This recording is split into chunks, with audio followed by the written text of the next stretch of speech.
ಈಗ ಕೆಲವೊಂದು ಜನ ಕೇಳಿದ್ರಿ ನೀವು ಯಾವ ರೀತಿ ನಿಮ್ಮ ಮೀಲ್ನ ತೊಗೊತೀರಿ ಅಂತ ಹೇಳಿ. ನಾನು ಆಲ್ಮೋಸ್ಟ್ ಒಂದು ದೊಡ್ಡ ಬೌಲ್ನಾಗ ಪ್ರೋಟೀನ ಮತ್ತು ವೆಜಿಟೇಬಲ್ಸ್ನ ಮಿಕ್ಸ್ ಮಾಡಿರೋವಂಥದ್ದು ಒಂದು ಸಲಾಡನ್ನು ತೊಗೊತೀನಿ. ಇಲ್ಲಿ ಡಿಫ್ರೆಂಟ್ ಯಾವುದಾದ್ರೂ ಒಂದು ಬೇಳೆ ಕಾಳಿಂದ ಮಾಡಿರುವಂಥ ಒಂದು ದಾಲ್ನ ತೊಗೋತೀನಿ. ಮತ್ತು ಕಂಪಲ್ಸರಿ 2-3 ಥರ ಚಟ್ನಿ ಇರ್ತಾವೆ. ಅದ್ರಾಗ ನುಗ್ಗೆ ಸೊಪ್ಪಿನ ಚಟ್ನಿ ಪುಡಿ ಮತ್ತು ಕರಿಬೇವಿನ ಚಟ್ನಿ ಪುಡಿ ಕಂಪಲ್ಸರಿ ಇರ್ತೈತಿ. ನಾನು ನಿಮಗೆ ಇವತ್ತು ಒಂದು ಚಟ್ನಿ ರೆಸಿಪಿ ಶೇರ್ ಮಾಡತ್ತನು. ಅದನ್ನು ನೀವು ಸಲಾಡ್ ಒಳಗೂ ಯೂಸ್ ಮಾಡ್ಕೋಬೋದು. ಯಾವುದಂತ ನೋಡೋಣ. ಅದಕ್ಕಿಂತ ಮುಂಚೆ welcome back to my channel zero oil cooking. ನಾನು ನಿಮ್ಮನೆ ಹುಡುಗಿ ಜಯಪ್ರದಾ ಶಿರೋಳ್.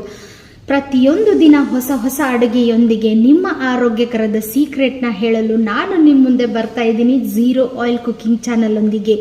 ನಮ್ಮ ಎಲ್ಲ ರೋಗಗಳಿಗೂ ರಾಮಬಾಣ ಇರೋದು ನಮ್ಮ ಅಡುಗೆ ಮನೆಯಲ್ಲಿ. ನಾವು ಮಾಡೋ ಅಡುಗೆ ನಮ್ಮ ಆರೋಗ್ಯ ರೀತಿಯನ್ನ ಚೇಂಜ್ ಮಾಡುತ್ತೆ. ಹೇಗೆ ಅಂತ ತಿಳ್ಕೊಳ್ಳೋಕ್ಕೆ ನನ್ನ ಚಾನಲ್ನ ಸಬ್ಸ್ಕ್ರೈಬ್ ಮಾಡಿ.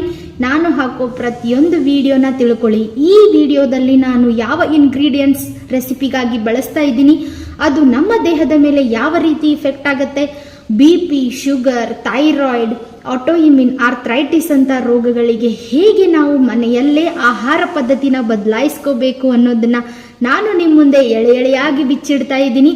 ಅನ್ಹೆಲ್ದಿ ಲೈಫ್ ಸ್ಟೈಲ್, ಅನ್ಹೆಲ್ತಿಯಿಂದ ಹೆಲ್ದಿ ಲೈಫ್ ಸ್ಟೈಲ್ ಜೊತೆಗೆ ಆರೋಗ್ಯಕರ ಜೀವನನ ನೀವು ಹೇಗೆ ಸಾಗಿಸಬೇಕು ಅನ್ನೋದನ್ನ ನೀವು ಮಾಡೋ ಅಡುಗೆಯಿಂದಲೇ ತಿಳಿಸ್ಕೊಡ್ಲಿಕ್ಕೆ ನಾನು ನಿಮ್ಮ ಮುಂದೆ ಬರ್ತಾ ಇದ್ದೀನಿ.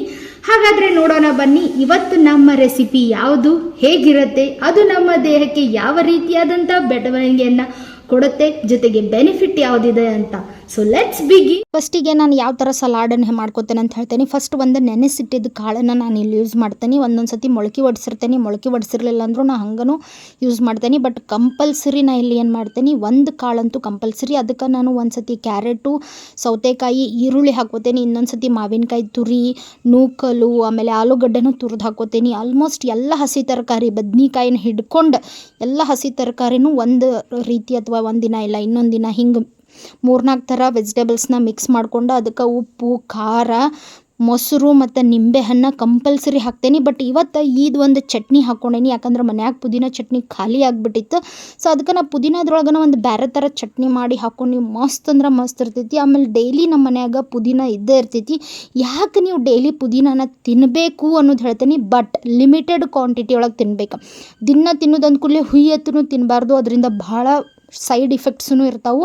ಲಿಮಿಟೆಡ್ ಕ್ವಾಂಟಿಟಿ ಒಳಗೆ ನಾವು ಪುದೀನ ತಿನ್ನೋದ್ರಿಂದ ನಮ್ಮ ದೇಹಕ್ಕೆ ಹೆಂಗೆ ಹೆಲ್ಪ್ಫುಲ್ ಆಗ್ತೈತಿ.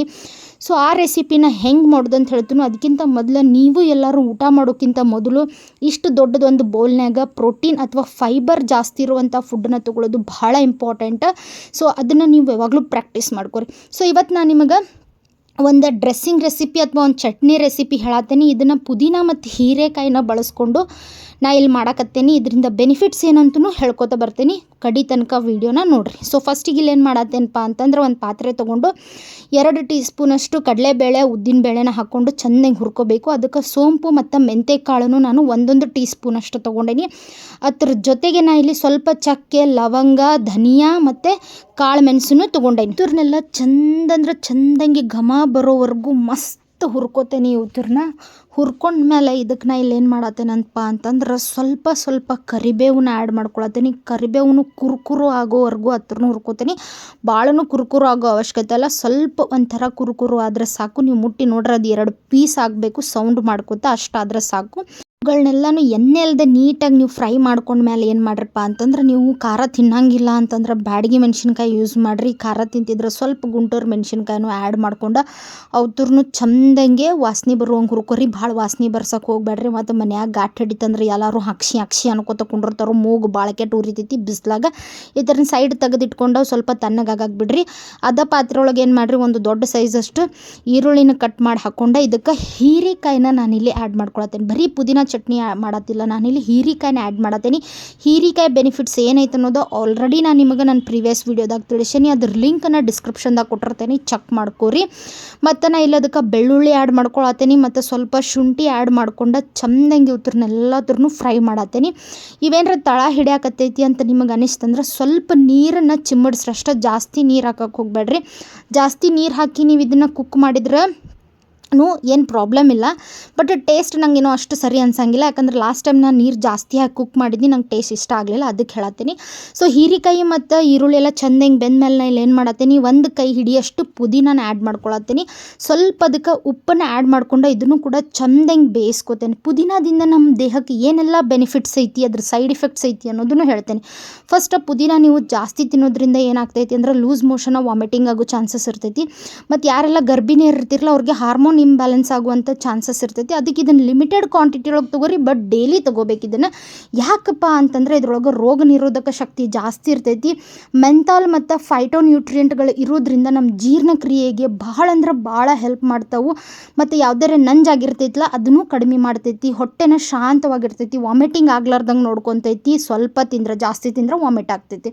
ಮತ್ತು ಇದನ್ನು ಮೇನ್ ಯಾವುದಕ್ಕೆ ಯೂಸ್ ಮಾಡ್ತಾರಂದ್ರೆ ಅಸ್ತಮಾ ಕಾಯಿಲೆಗಳಿಗೆ, ಯಾರಿಗೆಲ್ಲ ಪದೇ ಪದೇ ಮೂಗು ಕಟ್ಕೊಳ್ಳೋದು, ನೆಗಡಿ ಆಗೋದು, ಕೆಮ್ಮಾಗೋದು ಆಗ್ತಿರ್ತೈತಿ, ಮತ್ತು ಅವ್ರಿಗೆಲ್ಲ ಜಾಸ್ತಿ ಕಫ ಕಟ್ತಿರ್ತೈತಿ, ಅವ್ರು ಇದನ್ನು ಜಾಸ್ತಿ ಯೂಸ್ ಮಾಡಬೇಕು. ಅಷ್ಟೇ ಅಲ್ಲದೆ ಇದು ಸ್ನಾಯುಗಳನ್ನು ಸಡಿಲು ಕೂಡ ಮಾಡ್ತೈತಿ. ಇದ್ರ ರಸನ ತಲೆಗೆ ಹಚ್ಕೊಳ್ಳೋದ್ರಿಂದ ಏನಾಗ್ತೈತಪ್ಪ ಅಂದ್ರೆ ಮಾನಸಿಕ ಒತ್ತಡ ಕಡಿಮೆ ಆಗಿ, ತಲೆನೋವು ಕಡಿಮೆ ಆಗಿ, ಭಾಳ ಅಂದ್ರೆ ಭಾಳ ನಿಮಗೆ ರಿಲೀಫ್ ಫೀಲ್ ಆಗ್ತೈತಿ. ಅಷ್ಟೇ ಅಲ್ಲದೆ ಇದ್ರ ಎಲೆಗಳನ್ನು ಜಗದು ತಿನ್ನೋದ್ರಿಂದ ಬಾಯಿ ವಾಸನೆ ಬರೋಂಗಿಲ್ಲ, ಮತ್ತು ಹಲ್ಲಿನ ಆರೋಗ್ಯ ಭಾಳ ಚಲೋ ಇರ್ತೈತಿ. ಈ ಪುದೀನ ಎಲೆದು ಎಣ್ಣೆ ಮಾಡ್ತಾರೋ ಅದರಿಂದ ಅದನ್ನು ಮೌತ್ ವಾಷರಾಗಿ ನೀವು ಯೂಸ್ ಮಾಡೋದ್ರಿಂದ ಬ್ಯಾಕ್ಟೀರಿಯಾ ಆಗಂಗಿಲ್ಲ, ಮತ್ತು ಈ ಹಲ್ಲ ಹುಳ ಹತ್ತೋದಾಗಂಗಿಲ್ಲ. ಈ ರೀತಿ ಡಿಫ್ರೆಂಟ್ ಆದಂಥ ಬೆನಿಫಿಟ್ಸ್ ಇರೋ ಈ ಪುದೀನ ಡೈಜೆಷನಿಗೆ ಮತ್ತು ನೆಗಡಿ, ಕೆಮ್ಮು, ಅಸ್ತಮಾದಂಥ ರೋಗಗಳಿಗೆ ಹೇಳಿ ಮಾಡಿಸಿದಂಗೆ. ಸೊ ಇವ್ರನ್ನೆಲ್ಲ ಚಂದಂಗೆ ಹುರ್ಕೊಂಡ ಮೇಲೆ ಏನು ಮಾಡಬೇಕಪ್ಪ ಅಂದ್ರೆ ಒಂದು ಮಿಕ್ಸಿ ಜಾರ್ನಾಗ ಹಾಕಿ ನುಣ್ಣಗೆ ರುಬ್ಕೊಂಡು ಸ್ವಲ್ಪ ಹುಣಸೆ ಹಣ್ಣು, ಉಪ್ಪು ರುಚಿಗೆ ತಕ್ಕಷ್ಟು ಹಾಕ್ಕೊಂಡ್ರೆ ಮಸ್ತ್ ಇರ್ತೈತಿ. ನಾನು ಆಲ್ರೆಡಿ ವಿಡಿಯೋ ಸ್ಟಾರ್ಟಿಂಗ ನಿಮಗೆ ತೋರಿಸಿನಿ. ಈ ಚಟ್ನಿನ ನಾನು ಸಲಾಡ್ಗೂ ಯೂಸ್ ಮಾಡೇನೆ ಅಂಥೇಳಿ ಭಾರಿ ಮಸ್ತ್ ಇರ್ತೈತಿ. ನಾರ್ಮಲ್ ಡ್ರೆಸ್ಸಿಂಗ್ ಸಲಾಡ್ಸ್ಗಳನ್ನ ಯೂಸ್ ಮಾಡೋದು ಬಿಟ್ಟು ಈ ಥರ ನಮ್ಮ ಇಂಡಿಯನ್ ಟ್ರೆಡಿಷನ್ ಇರುವಂಥ ಡ್ರೆಸ್ಸಿಂಗ್ ಸಲಾಡ್ಸ್ಗಳನ್ನ ಯೂಸ್ ಮಾಡೋದ್ರಿಂದ ಮಸ್ತ್ ಟೇಸ್ಟ್ ಅನ್ನಿಸ್ತೈತಿ. ಈ ಒಂದು ವಿಡಿಯೋ, ಈ ಇಂಗ್ರೀಡಿಯೆಂಟ್ ಬೆನಿಫಿಟ್ಸ್ ನಿಮಗೆ ಹೆಂಗೆ ಅನ್ನಿಸ್ತು ಅನ್ನೋದನ್ನ ಕಮೆಂಟ್ದಾಗ ತಿಳಿಸೋದು ಮರಿಬೇಡ್ರಿ. ನಾಳೆ ಮತ್ತೊಂದು ಹೊಸ ವಿಡಿಯೋಂದಿಗೆ ನಿಮ್ಮ ಭೇಟಿ. ಅಲ್ಲಿವರೆಗೂ take care, love you all, bye darlings. ಮತ್ತು ಯಾರೆಲ್ಲ ನನ್ನ ಚಾನಲ್ನ ಫಸ್ಟ್ ಟೈಮ್ ನೋಡ್ತಾ ಇದ್ದೀರಾ ದಯವಿಟ್ಟು ಸಬ್ಸ್ಕ್ರೈಬ್ ಮಾಡ್ಕೊಳ್ಳಿ, ಫಾಲೋ ಮಾಡಿ, ಹಾಗೆ ನಿಮ್ಮ ಫ್ರೆಂಡ್ ಸರ್ಕಲ್ಗೂ ಶೇರ್ ಮಾಡೋದನ್ನ ಮರಿಬೇಡಿ.